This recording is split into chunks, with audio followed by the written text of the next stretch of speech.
The Honda S7 is the first of Honda's new lineup of EVs so that they can become genuinely competitive in the EV world. They obviously know at this point, just like Toyota, they haven't done very well. They haven't been very present. So it was unveiled in China in 2024, and it marks the beginning of this new lineup of vehicles set to go head-to-head with Tesla's Model Y, which is a big claim. That's what they've said. They know that, like Toyota, they've been nowhere to be seen. So that's the massive claim that they've made.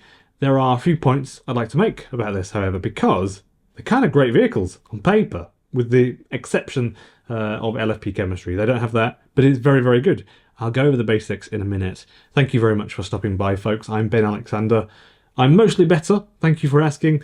I've noticed loads of really interesting comments this week. And yeah, more people seem happy to be liberal and just say things in the comments.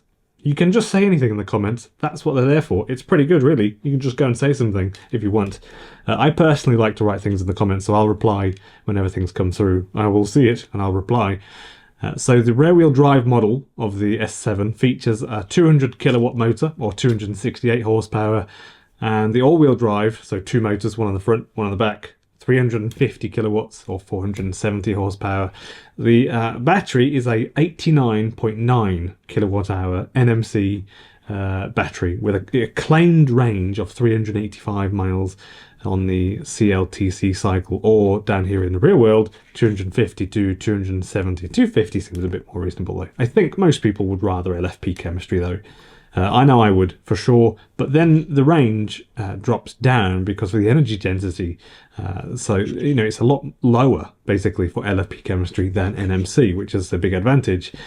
So it may only have a range of 200 miles if they did use LFP chemistry, and there's a big difference between the two chemistries. In my opinion, it isn't as important as it may sound, though, which chemistry you get. The bigger the battery, the less worry about degradation you might have, based on some of my napkin maths. Or math if you're American. An old 2013 Nissan Leaf 24 kilowatt hour battery would have to do about, very, very roughly, 1,000 cycles to get to 100,000 miles.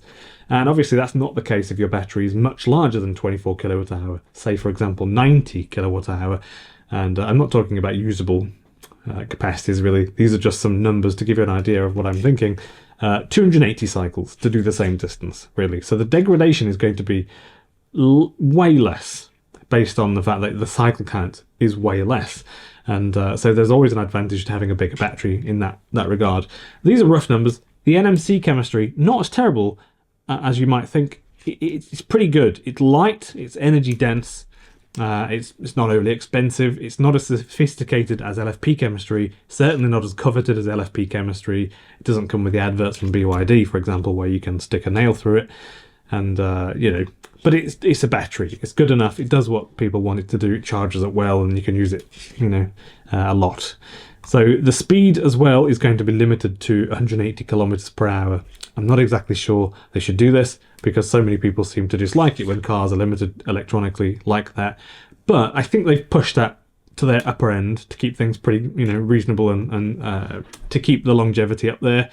I think that probably helps the battery not get too hot. So 180 as well. That's quite fast, really. I mean, if I ever drive anywhere, like if I'm in Germany or Europe, I generally go between 90 and 100. Maybe I stick behind a truck, but occasionally I've gone 140, 150 at brief moments. And I just don't really feel the need to go faster than that. And that's quite quick, really.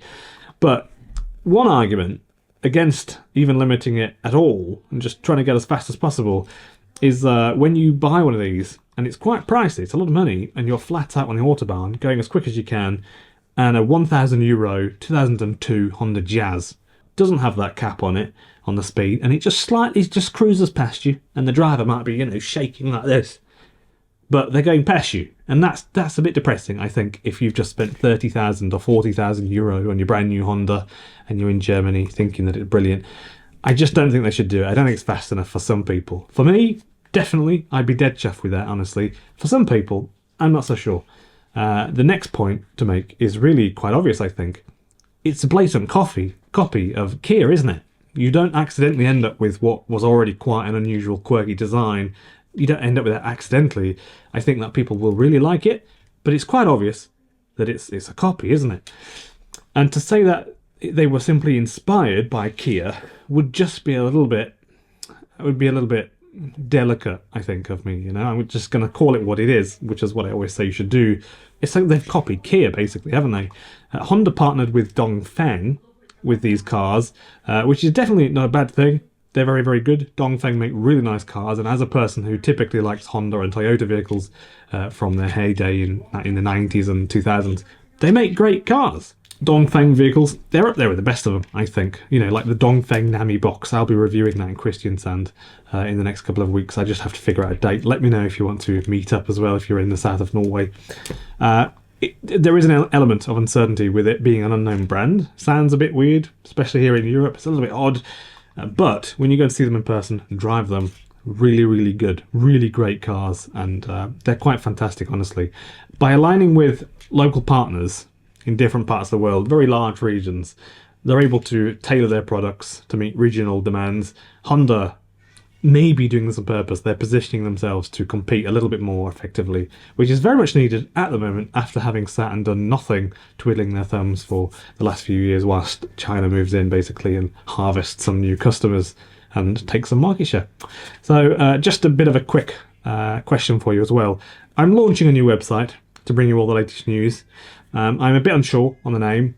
Haven't decided that yet. Really should have got that cracked at this point, I think. It's a little bit later on in the process. If you've got some recommendations, please put it below. If I end up using the name that you pick, I'll send you a brand new e-bike. I have a couple sat in boxes downstairs, and I just need to, you know, they're brand new in the box. I can send you one. So thank you very much. I'm not sure when this will come to Europe, this car from Honda, but it will likely come maybe with a different name than the S7. That's the thing that we're always seeing, isn't it, in different parts of the world. Also, this year, the Honda Prelude is coming to Europe, which I personally think is really cool. I personally thought that Honda E was a bit expensive, well, terribly expensive, but the pricing for the ENY1 was quite fair. So really anybody's guess what the S7 will be in Europe. I've no idea. And if it's going to face any tariffs or anything like that, no idea. When they unveiled it, they also unveiled a GT version as well at the same time, so a couple of cars at the same time. So that, you know, they will be much more present in the coming years. And I think Toyota also realised they made an error of judgment by doing virtually nothing because they are currently working on their new range of cars coming and their own platform to build some of their vehicles on. So one platform, and they're going to stick some vehicles on it, also to compete with the Model Y, obviously. So yeah, thank you for watching, folks. I appreciate the time. Maybe a bit of a longer video than usual, and I hopefully will be back pretty much every day with my videos, so I really appreciate it. Comments, go for your life, and you're very welcome to give it a thumbs up, thumbs down, subscribe, anything like that, or just say hello in the comments, or send me an email, say hello. I don't mind at all. And yeah, thank you for watching.